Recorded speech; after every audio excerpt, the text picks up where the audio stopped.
Fae of Wishes. Oh my word, this could not be worse.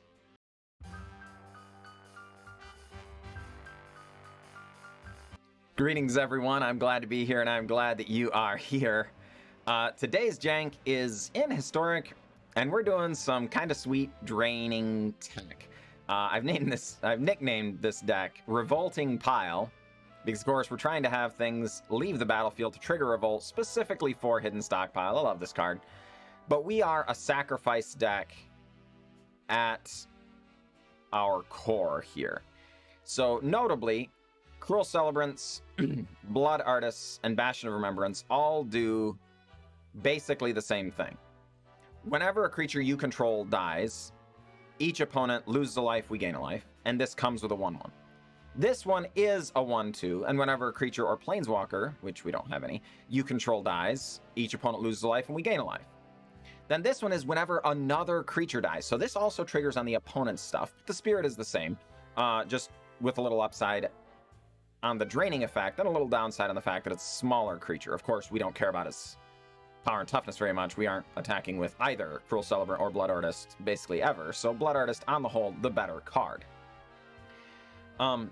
So what else are we trying to do here, folks? Well, again, we're just sacrifice shenanigans. So Cauldron Familiar specifically, very, very strong with Witch's Oven.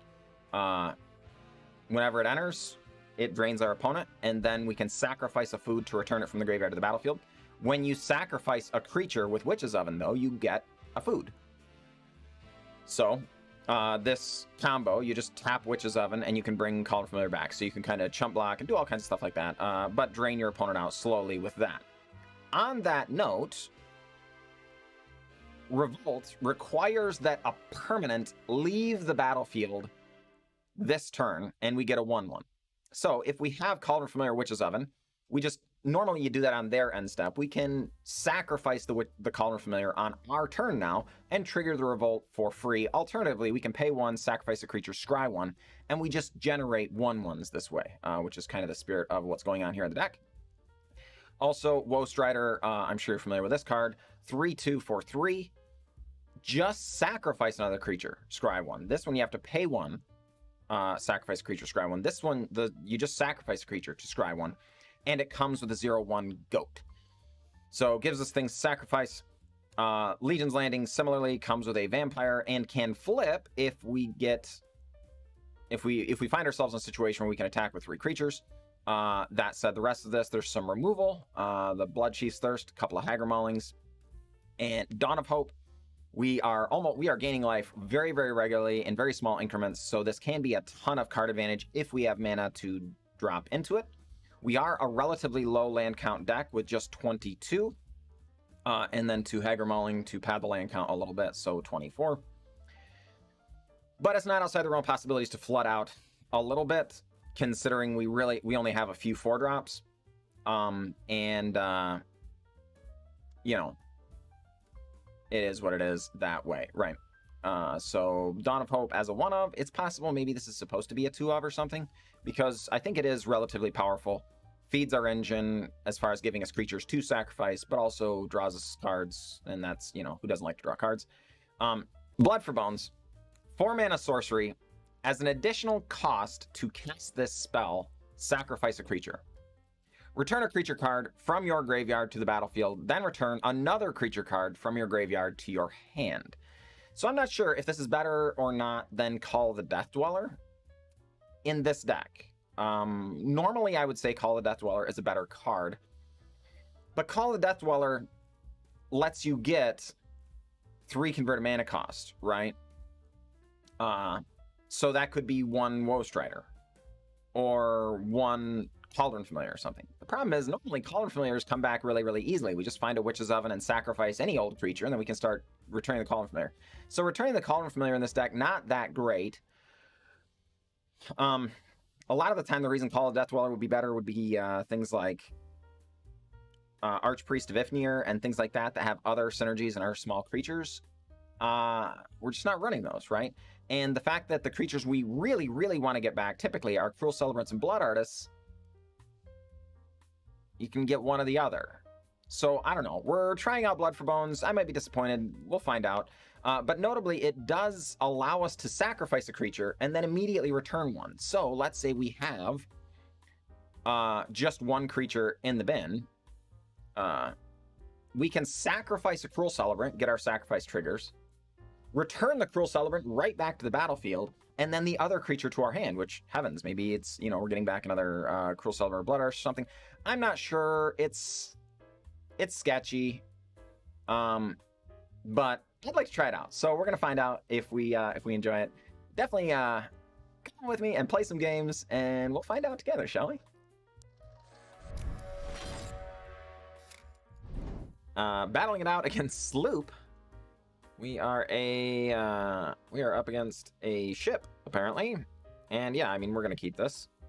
It has our namesake card. It's a little awkward. We have a tapped land into a not quite swampland. But I think this is all fine.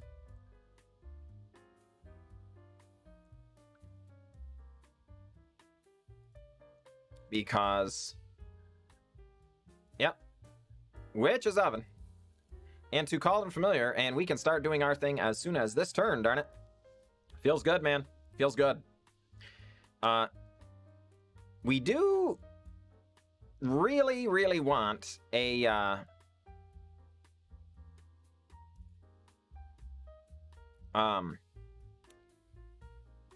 normal sources of mana here. Probably, you know, black mana, hopefully. Alright. Opponent gains some life. Well, I mean, I guess since they're tapped out, we are going to do this now then. Please forgive me, folks. I would have not returned it, and they would be one life higher if they had waited, right? But considering the situation, we're going to do this. And yeah, all right. I guess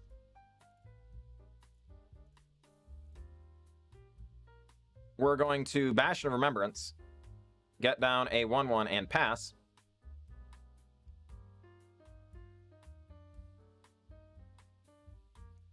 I would really like a normal source of mana here, folks. That would be good. Valakut Awakening out of our opponent. They are playing some kind of Jeskai combo, it appears. Gaining some life. Drawing new cards with Valakut Awakening. Discard, or putting a whole bunch of cards to the bottom. Well, that is not the mana that we were looking for. So let's go ahead and get in. Well. Yeah.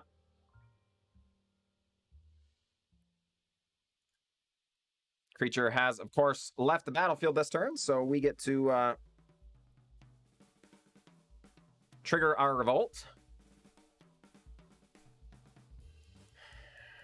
But definitely really, really wanting some more lands here. That would be good. Opponent looking things over. Thinking about that Bastion of Remembrance.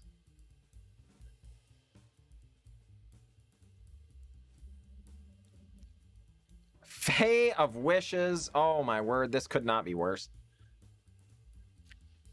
Our opponent likely going to go to the sideboard and get something that is truly troublesome for us. It's 9 lives. Okay, yeah, that's that does count. That is troublesome.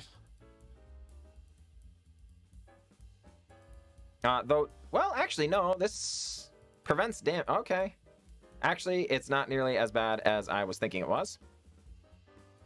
Yeah, because this is loss of life. And the 9 lives does not prevent loss of life. It prevents damage. So it is, you know, annoying or whatever. We're not happy about it, but... Alright, so Cauldron Familiar, do your thing. And... yeah, so let's... sacrifice Cauldron Familiar, do a little bit of draining, get down a... Blood Artist, and a brand new Witch's Oven. And on the turn, Hidden Stockpile going to give us a 1/1. Yeah, I don't think our opponent recognized that 9 lives doesn't do quite what they wanted it to do, I do believe. Alright, Mind Stone. Come on down. And Fae of Wish is going back to the board. Is this Solemnity? Is that what our opponent's doing here? No, it's Grafdigger's Cage. Holy crud. Yeah, that's a different story. That is brutal.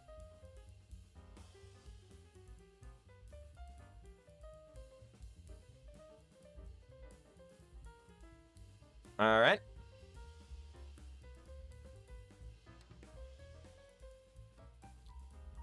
Yeah. I think it is going to be too late, though. Because I do believe we are going to be able to get there this upcoming turn. Oh, boy.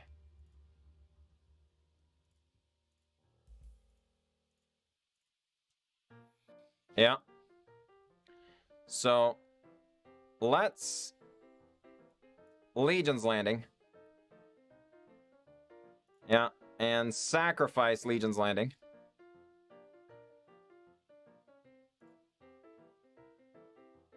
To get down a Blood Artist. And sacrifice the Cauldron Familiar. For a wee bit more drain, and GG Sloop, GG. I have no idea what was going on there. Holy crud. They were definitely doing something a little bit off the wall, but I definitely approve of off-the-wall things.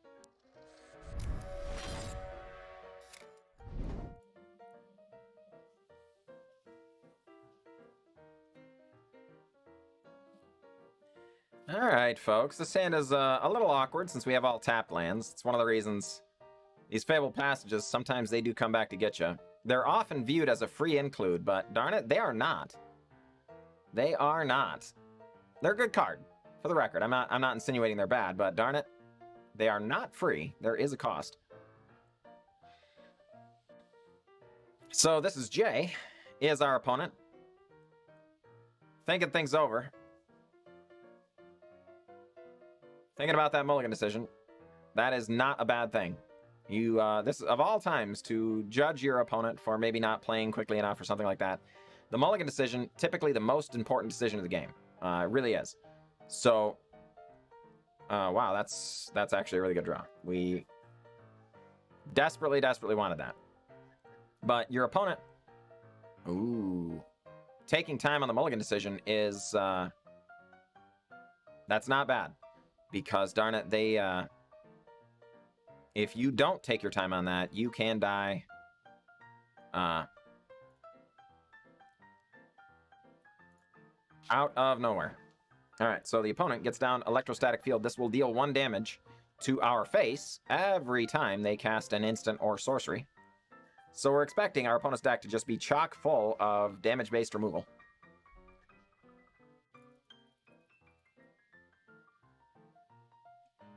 Alright, opponent shocks our face. Yep. And the Electrostatic Field turns it into a bolt. Light up the stage. Going to also poke our face for 1. No lands there. And they're going to allow or leave 1 mana open, likely for a shock or Wizard's Lightning or something like that. We will not be returning Cauldron Familiar to the battlefield. That would be an error. For sure. Alright, well. Bloodchief's Thirst. Going to kill that fella. I think Godless Shrine just going to enter tapped. I really don't want to pay the life here. Our opponent's running on a little bit slim margins there. And with the Gutter Snipe coming down, we kind of knew what would happen.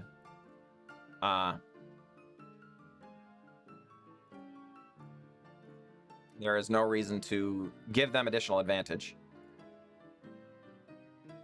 Oh boy.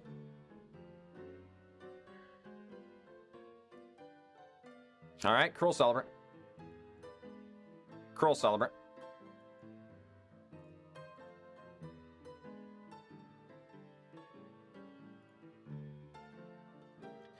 So we're going to progress to their turn, and the opponent likely needs to get rid of these Cruel Celebrants. These are dangerous creatures indeed. Torbran, Thane of Redflow. Well, folks, not that dangerous. Holy cow. All right, well,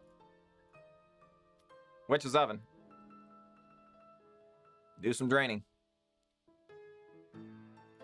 And we'll just progress to our turn. Well, folks, we are getting our synergies.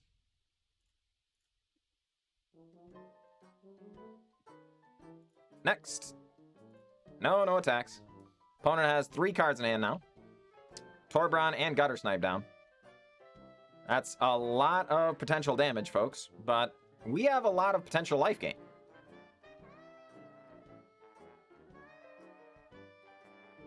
All right. We take 4. We take 6.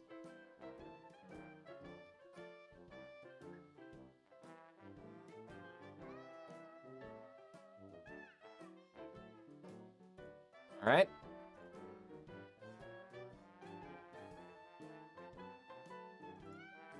We target.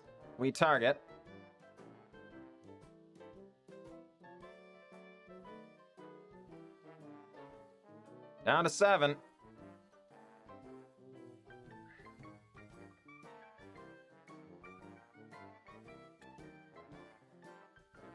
All right.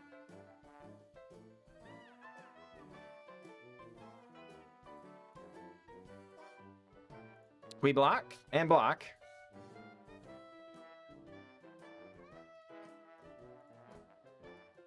Do lots of targeting. Opponent drops to 2. Our turn. And this is Jay scooping them up. Ladies and gentlemen, they had an awful lot of setup there, folks, but holy cow, we also gained so much life, right? I don't think we actually attacked our opponent's face at all there. So for every life we took, we actually gained a life as well. So we, I think we gained, 18 life there, which is a lot. So, good game, opponent, good game. Definitely put up a really good fight, and I think we are pretty favored in this particular matchup. So, our opponent putting up that kind of fight against a deck that they are this unfavored against is really astonishing for their deck. So, good game, good game. This is Jay. All right, folks, here we are. We don't need a lot of lands to function, but 2 tapped lands is pretty rough.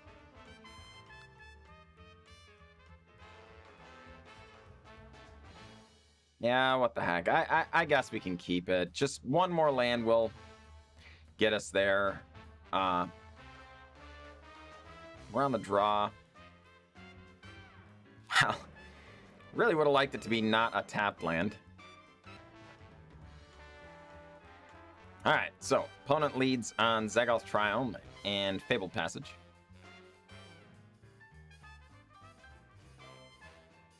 Gets a swamp immediately and passes the turn. Alright, well, fine. Let's go ahead and get down a Cauldron Familiar. Do a little bit of draining, get down an Isolated Trapple, and pass the turn. Opponent has Crawl Harpooner come down. That is definitely not the style card I was expecting out of our opponent. So let's go ahead, get down a Stockpile, and not attack. I think this is fine.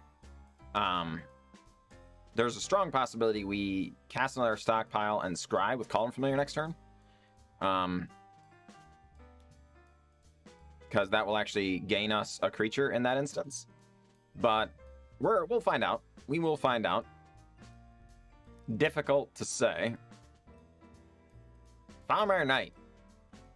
Pain of Life, drawn a card. Jivik's getting in for 3 damage. We will take it. Hey, no, okay, we got a land. Interesting.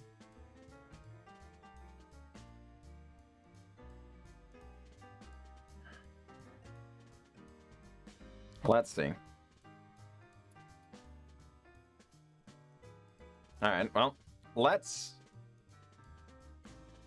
Cruel Celebrant, Cruel Celebrant. Get in for 1. Pass the turn.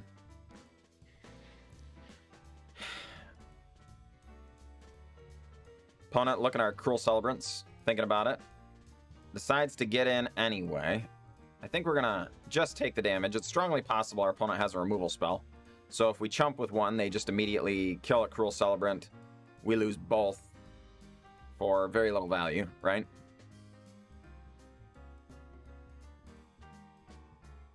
Alrighty, land?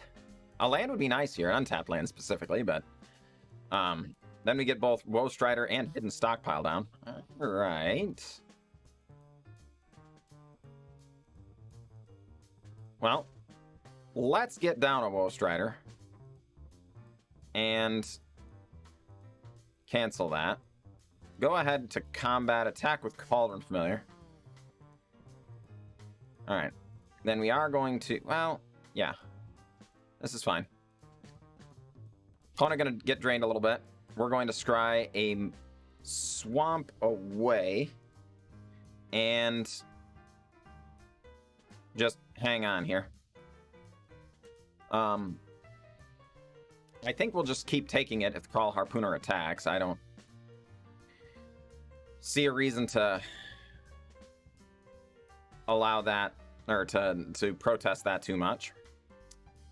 Opponent makes a land drop, now on 5 lands. I'm not quite sure what our opponent's up to here, folks. The Hellmire Knight and Crawl Harpooner, definitely not the sort of things you would see in the traditional Sultai list. Oh, Questing Beast. Well, that's not great. Opponent getting in with the team. That is annoying. Well, let's... 4, 5, 6, 8. Okay. No blocks. You got it. This is not what we like to see, but it is what it is. We're gonna just hang on for now. Oh boy. Okay, well. Hidden Stockpile.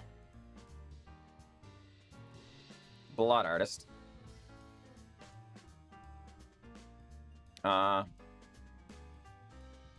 And we are just going to go ahead and get in with both of these.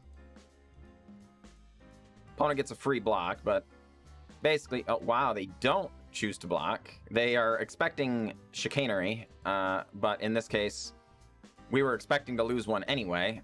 So... it's just not a big deal. And we need to lose 1 in order to get 2 creatures, right? We lose 1, get 2. In this case... we just got a free scry and an extra point of damage. That's pretty all right with me.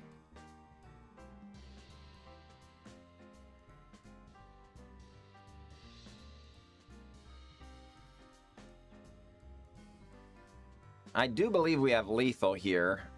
So we're kind of waiting for our opponent to do things.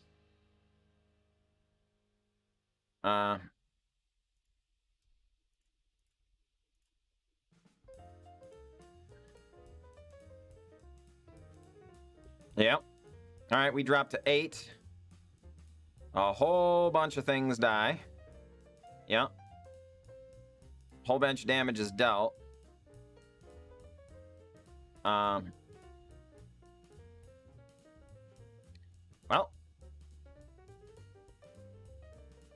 That will do it. All right, GG. GG, opponent. That was a good game for sure. I guess it's possible it was a bit of a punt to not...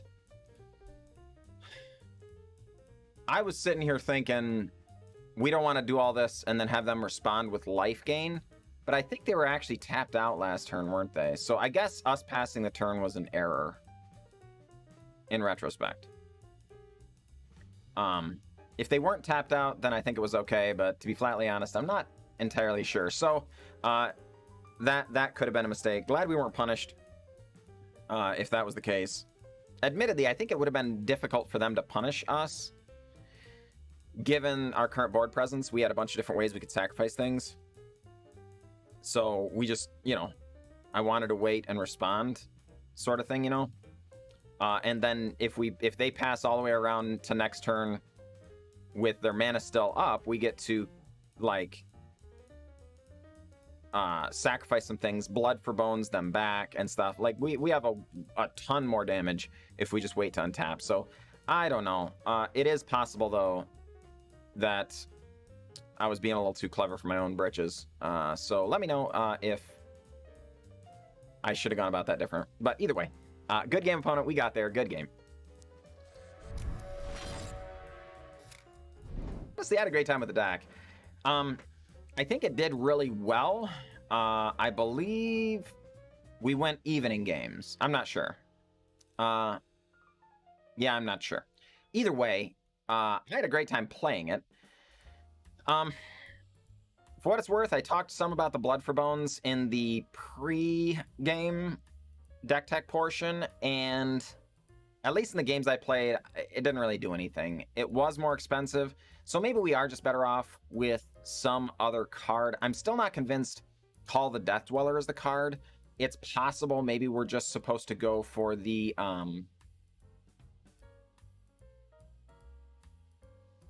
Knight that lets you return a creature from your graveyard to your hand or something like that. I don't know.